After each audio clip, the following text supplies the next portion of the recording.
Welcome back to The Jump. I'm George Sedano, in for Rachel Nichols, here with Coach David Fizdale and Ramona Shelburne. Unfortunately for the rest of the league, the Lakers' championship hangover only lasted for one game.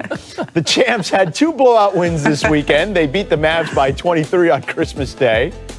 And then the 36-point win against the Timberwolves with Anthony Davis resting a calf strain on the first half of a back-to-back last night. So, Ramona, what impressed you the most about the Lakers this weekend?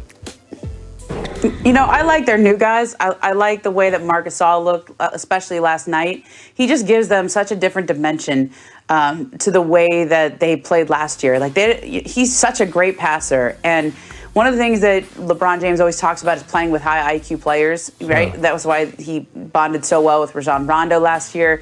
Marc Gasol is exactly that kind of player. And it kind of reminds me, Fizz, you tell me if I'm off base, okay? Kind of reminds me of what Kevin Love did for the Cavs when LeBron was there. Big man who could space the floor, great passer. That outlet pass last night was unbelievable. That's something Kevin would do.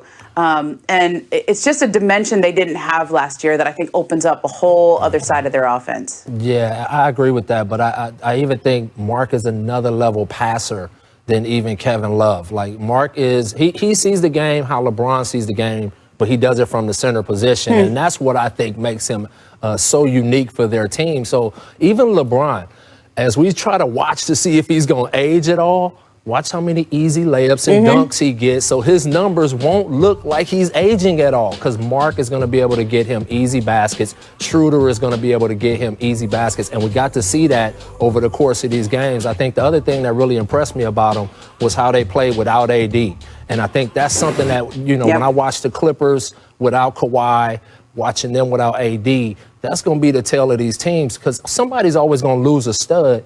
Can they keep the train rolling without that guy? And the Lakers showed that it is important to them to try to win it again. They were disappointed with that one loss, but they came back with a fury over the next 2 games. And I think we saw a picture of what they're going to be all year.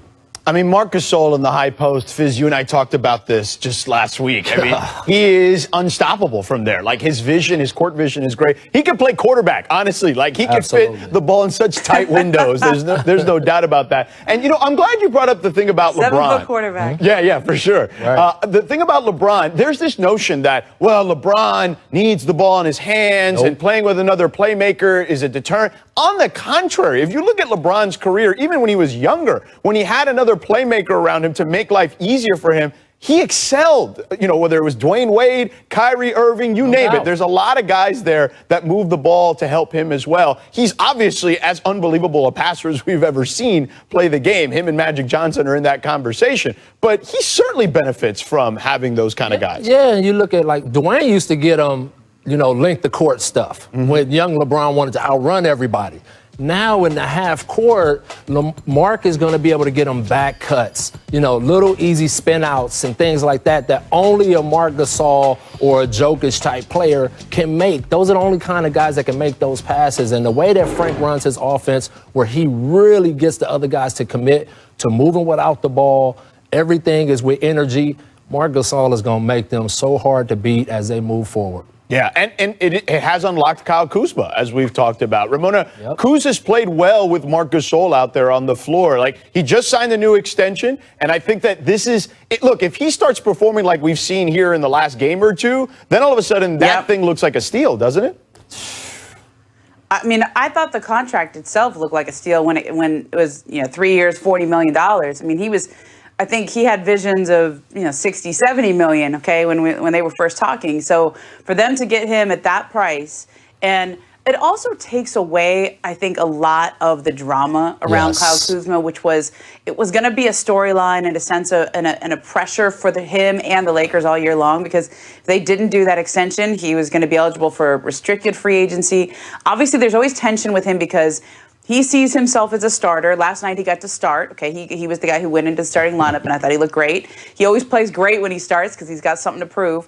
But now you can relax a little bit. He got paid. It may not have been as big as what he wanted, but he still is getting $40 million the next 3 years. And I think for Kuz, it lets him settle into whatever role he's going to carve out for himself without every single game being a referendum on, are they going to give him a contract? Is he worth it? How much is he worth? Right.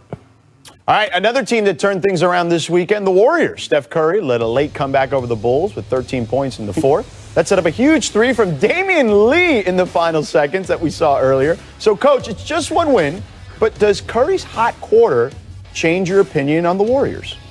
Unfortunately, no. I think this is, with Wiseman being the rookie, and it's not to knock him, but without Clay, without Draymond on the court right now, it's this team from last year with a rookie. Who was very impressive, by the way, this kid Wiseman. But I just think that the West is too stacked. It doesn't change their position at all. And until they get healthy, I think they're going to be fighting an uphill battle. Look, they really miss Draymond Green, George, and I think that he's coming back sooner rather than later. But just his playmaking ability, his passing, his leadership defensively. Wiseman looks good, but he looks a little lost defensively. We've seen some of that in the first few games here. But I think it was good for Steph to get going because he has not shot the ball well until last night. Like, he hasn't had that Steph. Sometimes, because he's always going to go after it, and that's what I like about KD. But nice, Scary Terry. Way to go up and punch it. Scary Terry playing really well thus far this season. Next, miss the Grinch. Magic and Wiz off the miss. Thomas Bryant, he dunks it. Watch this. For the other team. Ooh. Ramona, is he still feeling that holiday spirit, you think? I just think it was just like basket and rim. He was going up with the rebound. I don't know. Sometimes you just look at the wrong plays. I felt bad for him when that happened. He knew it as soon as he did it, Still giving gifts. Come on, man. What happened there? You got to know that's not your side. That reminds me of like Ricky Davis. Do you remember Ricky Davis went for that triple-double and tried to do the rebound off the backboard, off his own backboard that one time? Good Lord. All right, next. Make surprises. Dubs down 2. They can't get it into Steph. So Damian Lee, check this out, calls an audible and hits the game winner. I love it. Ramona, good sign for the Dubs or what? Man, they needed a win. I'm telling you, they looked so bad in the first couple of games. Like, they needed something right there, and I thought that was a really big shot right there because nobody had him as shooting that last shot, right? No. Fizz, you didn't not at all. But I do like that. You can see within the play that he was an option in it. That was a fluid action. People are going to take Steph away right now. Yeah. There's no Clay, no Draymond Green out on the court. That's a big shot for a young kid, and he came off ready to shoot, so I like it. As Shaq likes to say, sometimes the others need to step up. That's one of the others. All right, miss. Greed. Marc Gasol started in place of AD. He dished out 8 assists in 21 minutes. Fizz, you coached the man. How much better does he make the Lakers? Oh, scary good. Think about it. They were playing with 2 power centers who usually hurt spacing. Now you got a guy who can play from all ranges, getting people easy baskets. And I'm telling you, Kyle Kuzma is going to eat with Marc Gasol. We're going to see him play out that contract. And the Lakers made a great decision in giving him that money because he got Schroeder and Gasol to make him look better. Yeah, certainly Kyle Kuzma looked great in that game as well, courtesy of Marc Gasol, as you mentioned. We move on. Make dysfunction. Guess what? The Knicks did something funny. Reggie Bullock and Mitchell Robinson both had the same number 23 on the back of their jerseys. Bullock had his correct number 25 on the front, but somehow it didn't match the back. So, Ramona, how the hell does something like that happen? Look, there is an equipment manager somewhere, okay, who is finding a new job. Right? Like that. I can tell this happens. They sew the jersey numbers on all the time. They don't always have the same jerseys, right? Like they go through different jerseys, and you could just see how you were going fast. It's 23. It's 25. Like, it happens. But it shouldn't. All right, time to run it back. The best wardrobe malfunctions ever in the NBA. So no Janet Jackson or anything like that, all right? I was there for that Super Bowl, by the way. Completely missed it while I was there. Honorable mention from 2013. Somebody's toddler wanders onto the court during the postgame. And Ramona, you and I, and now Fizz can attest to this, in their diaper. Wasn't that Kendrick Perkins' son? Was that Kendrick? That might have been. I want to say that was little Kendrick. Might have been little Kendrick. There are just times when you're like, whatever, I'm not even going to put pants on you. It's fine. Next, Lucas Nogueira decides to put his pants down while Derek Favors is at the foul line. This is a children's program, for crying out loud. I mean, what is going on here? Good Lord. I haven't. All right, another one for you. Amari in 2010 playing defense, and somehow the number on the front of his jersey gets ripped off. Look at this. In 2008, Donyell Marshall. That's great. That is fantastic. That's funny. Donyell Marshall in 2008 tries to check into the game without a jersey, and LeBron thinks it's the funniest thing he's ever seen. Look at this. He's like, yo, man, I didn't know I was getting back in. He was half dressed to go home already. 2004, Ron Artest, Meta World Peace, tries to pants Paul Pierce. Come on, Meta.